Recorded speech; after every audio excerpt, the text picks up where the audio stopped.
Wagner fighters in Belarus unnerve NATO as camps built hours from summit. NATO's eastern states are sounding the alarm over the reported settling of Wagner Group mercenaries in Belarus.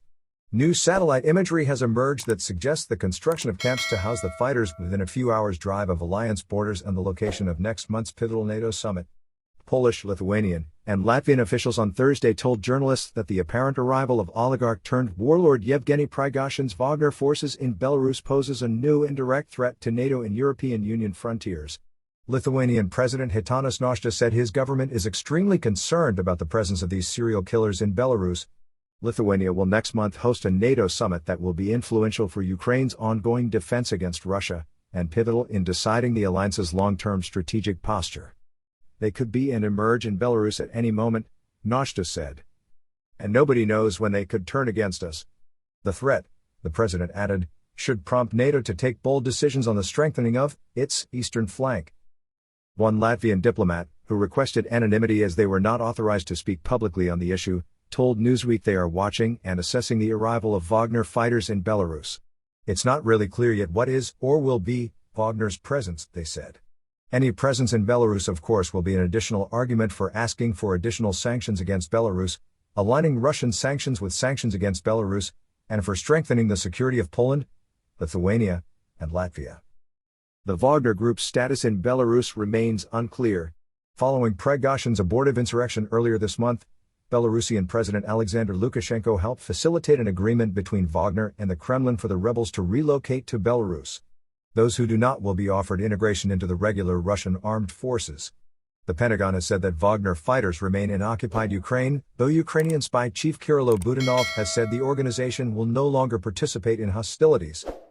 Newsweek has reached out to the Belarusian Foreign Ministry by email for comment on the status of Wagner forces inside the country. The Institute for the Study of War on Thursday noted recent satellite imagery that may have detected active construction of a speculated new Wagner Group base in Osipovichi. The town is in the eastern Belarusian region of Mogilev, around 60 miles southeast of the capital Minsk. Russian media reports suggest a network of camps in the Mogilev region designed to host thousands of fighters. Such camps would be within 200 miles of the Ukrainian, Lithuanian, and Latvian borders, and within 300 miles of the Polish frontier.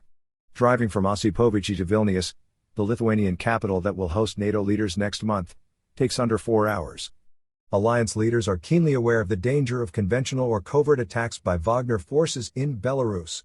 Eastern European allies well remember the 2021 to 2022 border crisis when Lukashenko's government weaponized migration against the EU, encouraging and at times even driving desperate migrants across Belarus' shared borders with Poland, Lithuania, and Latvia in retaliation against sanctions.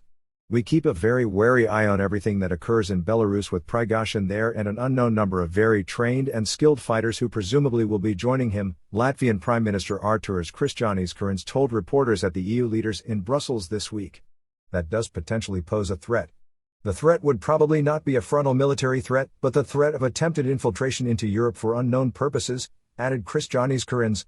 So that means we need to heighten our border awareness and make sure that we can control that. Polish Deputy Foreign Minister Paweł Jablonski said the problem is a continental one.